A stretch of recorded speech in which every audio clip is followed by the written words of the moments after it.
Hi, class. Welcome to the week 9, chapter 9 of international business. There's two announcements I'd like to make before we start the chapter 9. First, for the Padlet and the Flipgrid, I will post them and I give you 2 weeks time. 1 week you choose to post something on the Padlet, and the second week you will be want to do the flip grid or vice versa is up to you, but I will do that. So once I posted them, I will be announcing on the site, IBM site, on your site, that's has been posted, and I give you the password and username for it, so you can freely use it. By now, I think you should be able to do that. Second thing that I want to make an announcement about it is for the group assignment, I've already posted the group assignment. Anyone who got a low mark is the reason for it, because if he got very low mark, is the reason maybe um, I don't have a record of his assignment. So if you do have any record, please send me an email, or you think that you've done your assignment, send me an email as a group assignment, and I will be glad to look at that too. So with this, we'll just start the class. Uh,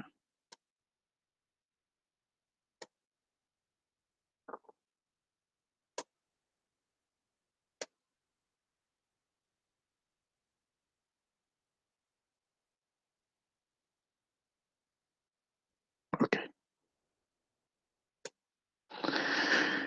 Now, in this chapter, we will be talking about the foreign exchange market. See, when you do involve into international business, there is a full cycle. The cycle is that you're probably going to deliver your service or product, and in return, you get your money.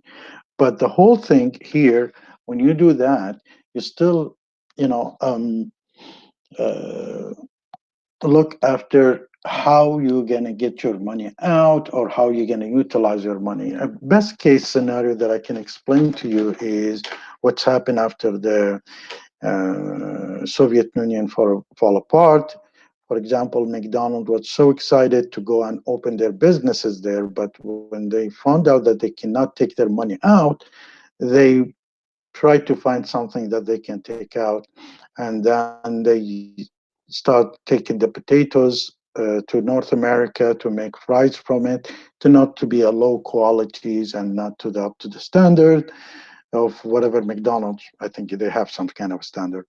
And then they start taking. They have so much cash stuck in the former Soviet Union, they end up exporting things that are unacceptable. For example, they would, use, when you buy food, you get a Russian hockey stick, which was very weak in that time, and it wasn't useful in Canada. So there is so many things that you need as a full cycle when you do a business. You need how to get your money out, or how you get the exchange rate is done. These are affecting the economy and affecting investors and business people. Now, so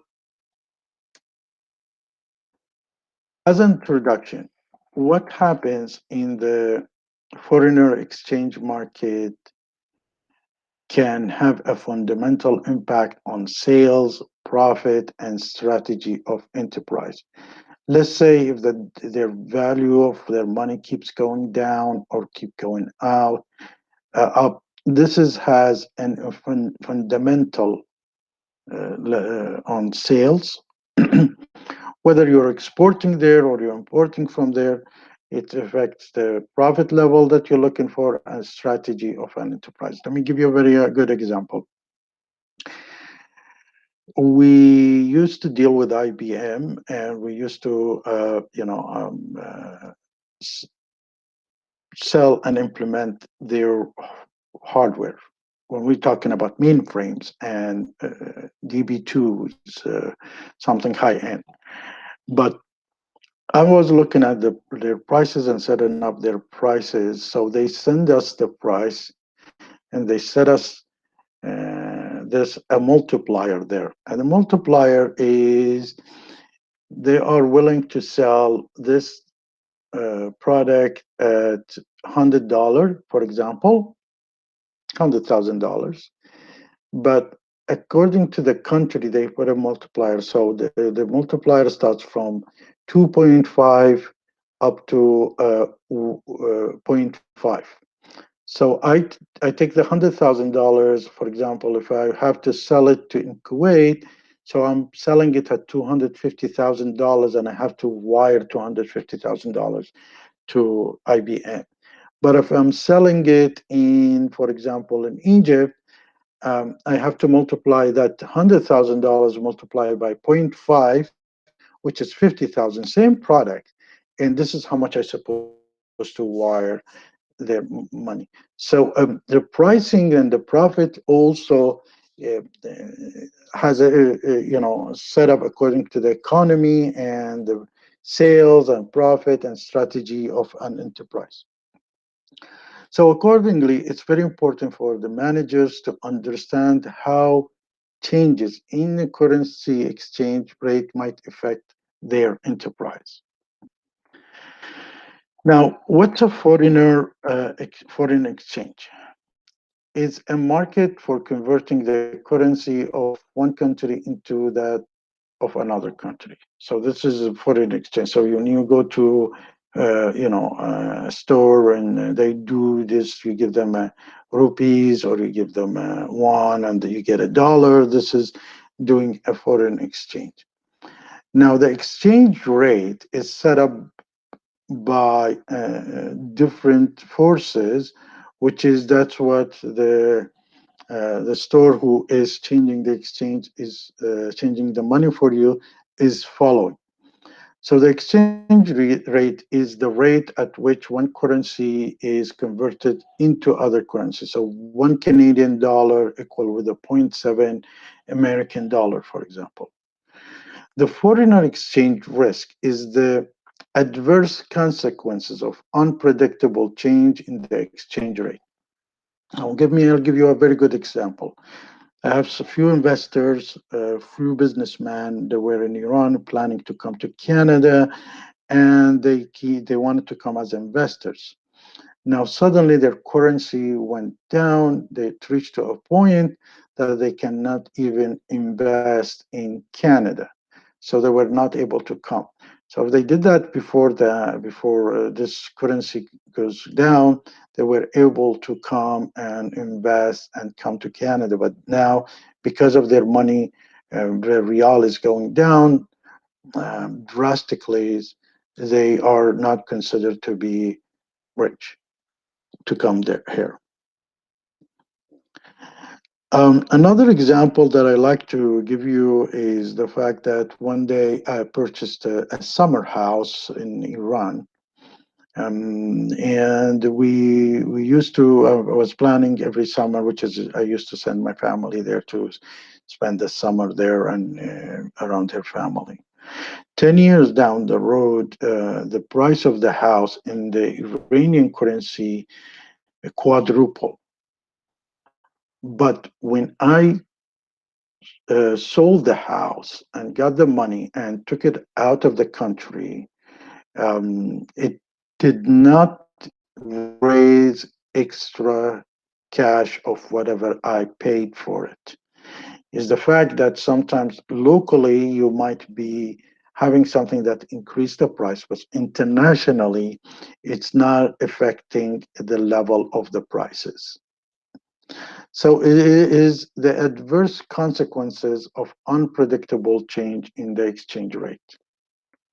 Now, foreign exchange risk is under this subject, the currency conversion. International business use the foreign exchange market when when they do need that. When they must pay a foreign company for its product or services in its currency, in its country currencies. For example, if I'm buying something from USA, a car, I have to pay American dollars. So I have to exchange the Canadian dollars to the American dollars and pay the seller of USA in USA. The other thing, they have spare cash that they wish to invest for the short term in the money market. The other thing is like you want to extra cash and you think that certain dollars would go up or that your your currency is going down. So this is how you save. I mean, you make extra money. So there is a huge market of just exchange money. There is a what do you call a currency speculation, which is typically involved in the short-term movement of fund from one currency to another currency in the hope of profiting from a shift in the exchange rate. As we said, that use some, you shift your pound to euro to hoping that pound price against the euro goes down, or the euro price against the pound goes up, and then when you convert it back, you will be making a profit. So it is a business. It's like you're buying a commodity to resell it. It's like a trade. There's a money trade that also is happening. The function of foreign exchange market. The foreign exchange market has two main functions. One is to convert the currencies of one country into the currency of another. The second is to provide some insurance against foreign exchange risk. So the one thing is, it's just switching monies because of the reason that you want to buy or you want to sell, you want to, buy a service or a good from another country. And the second thing, they provide some kind of insurance because minimizing your risk when you start buying somebody else currencies, and once if your other currency is going down, it's kind of an insurance. Some countries is, for example, they call peg, or they stick their money to US dollars, and if the US dollars goes up, their money goes up, and if the US dollar goes down, the money goes down. Some of them use a basket money, which is usually wealthy countries, which is they want to have their currency is stable at certain price. They're not interested to go up or down. But overall, the price level of any currency it's just like a supply and chain, supply and demand. So if there is too many currencies of Canadian dollars in a market, the price of the Canadian dollars goes down. And if it's a less Canadian dollars in the market outside, then the price of the Canadian dollars goes high, because the other side wants to buy things from Canada and they need the dollar. And if the dollar is not available a lot, they're willing to bid the price and pay more for that collecting it. Most of the countries, to keep their money acceptable worldwide, they will accept only their own currencies. Now, the international business have four main uses for foreigner market, as we said. We said in the beginning that you need to know about the foreigner currencies and exchange for these reasons. The company in the income a company receive from the export, investment, and licensing agreement abroad. So there is an income generated. So they want probably bring it inside the country or see how much profit they are making by doing that. The second thing, if they want to make a payment for a product or a service coming from outside. And the third is a short or long-term investment in foreigner markets. So if you are doing an investment in foreign market, you probably want to see whether the currency their countries goes, how how fast fluctuating, going up or down. That makes a big effect. Usually the currencies, it's easy to go down but it takes time, slowly goes up. And you do it for the currency speculations. You want to make a profit of a money exchange. Now, let's look at the Canadian dollar and the world. The Canadian dollar is a currency linked to the raw material, including oil and natural gas that Canada export. As we said, the more Canada exports, the more outside who wants to buy these Canadian goods needs to pay to Canada with the Canadian dollar. So they go to the market, try collecting Canadian dollars, and if there is not much enough of the Canadian dollars outside internationally, the price of the Canadian dollars goes up, just like economy supply and demand. And if it's a lot, then the price of dollars is going down.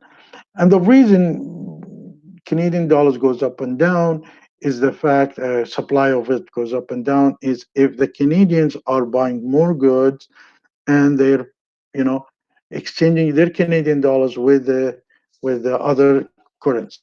So there is so much Canadian dollars there in the market. But if you're buying less good than they're exporting, and there is not much Canadian dollars in the market, so the price of the Canadian goes up. Now, the movement of the Canadian dollar have become increasingly correlated with the price of the oil because Canada is a major exporter of oil to USA.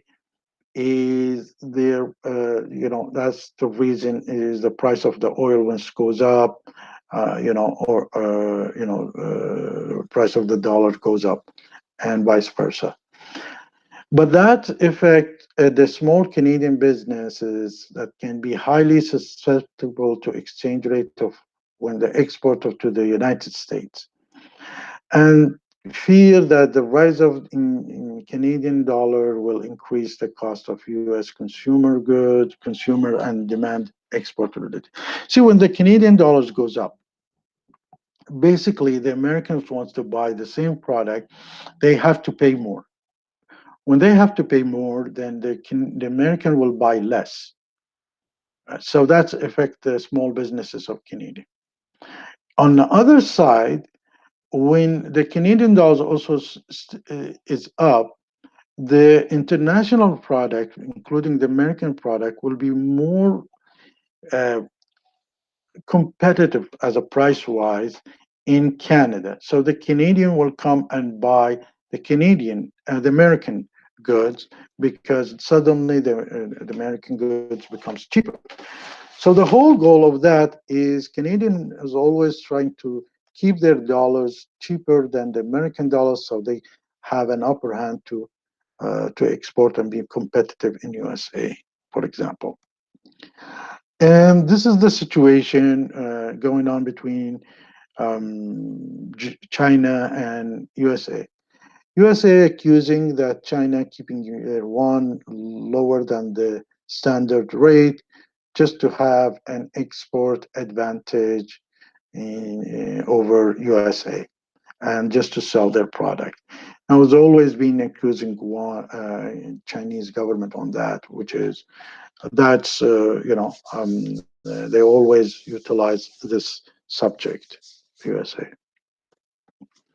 Now, ensuring against foreign exchange risk is a second function of foreign exchange markets is to provide insurance to protect against the possible adverse consequence of unpredictable change in exchange rate. So we say there is two things. One, when you're buying goods and services or importing goods and services, you need the foreign exchange rate. And the second thing is just to have an insurance. Excuse me. Now, there is what you call a spot exchange rate. Is that when you do an exchange on the spot, there's a forward exchange rate, which is you say in 6 months, I want to buy Canadian American dollars. So they guarantee you that amount with that price now. And there is just currency swaps, which is, we talked about it. If too much in of Canadian dollars in the market, the price of the Canadian dollars goes down. Something you do swaps. Now, the spot exchange, which is we said there is a three of them: spot exchange rate, forward exchange rate, and currency swap. The spot exchange rate is the rate at which a foreign exchange dealer convert one currency into another currency on a particular day. So today I'm going to the market and I go to this exchange for foreign exchange store, and I give them 140 Canadian dollars. They give me $100, for example, American. I did a spot exchange rate. When a Canadian tourist goes to a bank, for example, to convert her Canadian dollars into a pound, the exchange rate is the spot rate of that day. Now, a forward exchange rate occurs when the two parties agrees to exchange currency and execute the deal at some specific intermediate future. Say, in 6 months, I'm planning to need $10,000 American, and I go to the market and I say, in 6 months, I want $10,000. So these people will be saying, if you want $10,000, we can change it at this price. It doesn't mean a spot. What's the price now? They can do some calculation in the econometrics way to see whether the American dollars goes up and down, and they try to hint about that. Well, hinting. So the exchange rate governing such a future transaction as referred to as forward exchange rate. Now, a currency swap is a simultaneously purchase and sale of foreigner amount of a given amount for a foreigner for two different value dates. So if you are doing, say, I'm giving you $10,000 in 6 months, and I want you to give me $8,000 Canadian in 8 months. That's a foreigner currency swap happening, or in the future we want to do that. Now, in the world, the biggest market of true money trading is in London. Then you have the New York, Tokyo, and Singapore. But most of the money gets traded has to go through some system which is built by the American system, by USA. So USA is monitoring all the money trade. It's happening worldwide. And this is what is, if you take a look at what's happening between situation in Iran, in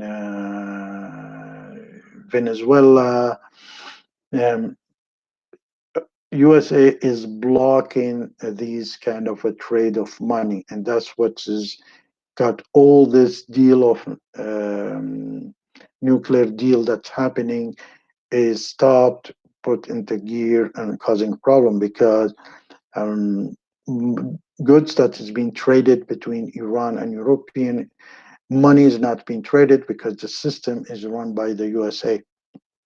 So it's getting monitored. Now, Europeans try to open their own system, but still USA said, anybody who deals with Iran, I'm going to sanction that company. So it is a quite sophisticated system that hopefully in the future you will get involved in it in further courses. The major secondary centers is in Zurich, well, Frankfurt, Zurich is Switzerland, Frankfurt, Paris, Hong Kong, San Francisco, and Sydney. Now, GTA, much the dismay of the pundit claim of Toronto status of the world, Toronto is not does not figure on the map of second tier, neither of a global financial city. So Toronto is not a place where you do those trading. And when you come here, is not many places that they do these trading. And I think because of the situation where most of the things that Canada deals with is with the USA, and all they focus on the American dollars mostly. Now, the price of exchange rate and the exchange, the law of one price, that there's some monies is stacked at one price, so there is one price for it. The second thing, the purchase power parities. So $1 in USA, how much you can buy things with it versus that dollar in India, for example, how much you can buy with it versus that dollar in Bangladesh, how much you can buy with it. This is purchase power parities. And money supply and price inflation. Once again, it's how much you are supplying money to that country, and what's the price inflation. So the higher the price the inflation, your money supply would not need it more, or you need more money to supply them, and the price inflation might affect the economy in the country. Now, the efficient market school. There is a two school of thought, which we call the efficient market school, is the price reflect available public information. So if they say like whatever is the public information available, the economy, the situation, it's it's affecting the prices. Then you have the inefficient market school, which is the forward exchange rate will not be the best possible predictor of the future spot exchanges. So whatever the public information is going on, it reflects the prices. But if you are going with a future spot exchange rate, it does not 100% reflect what's going to happen with the prices. They just estimate these things. Now, we have mm, different policies affecting the exchange rate in each country.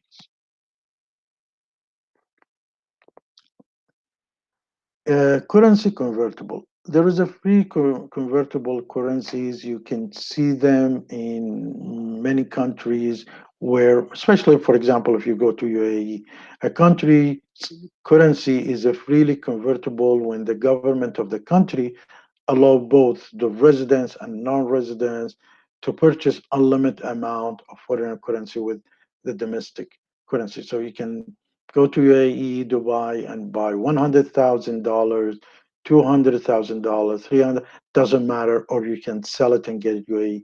So they have a free convertible currency. Whether you're a local or non-local, they don't care. You can do that. The non-convertible currency is a currency that is not convertible when the both residents and non-residents are prohibited from converting their holding of the currencies into another. There's not many countries like this now, but in the old, in the Soviet Union blocks, we were not allowed, when we were traveling there, we were not allowed to do, money currency converter. We're allowed to have certain amount, and we use that amount. There is a black market, which is you can do, but it's illegal. The externally convertible currencies, which is that's toward their non-residents can convert their holding of domestic currency into foreigner currencies, but the ability of resident to convert the currency in is limited in some way.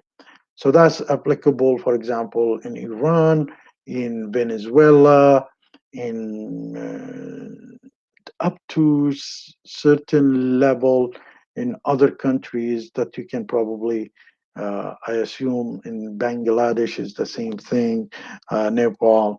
It just they because they want to keep their currency strong, or up to a level, because the more you convert to the freely, the more in the market their currency is available, the cheaper it gets, that affects their business, their economy, especially if they are not into export.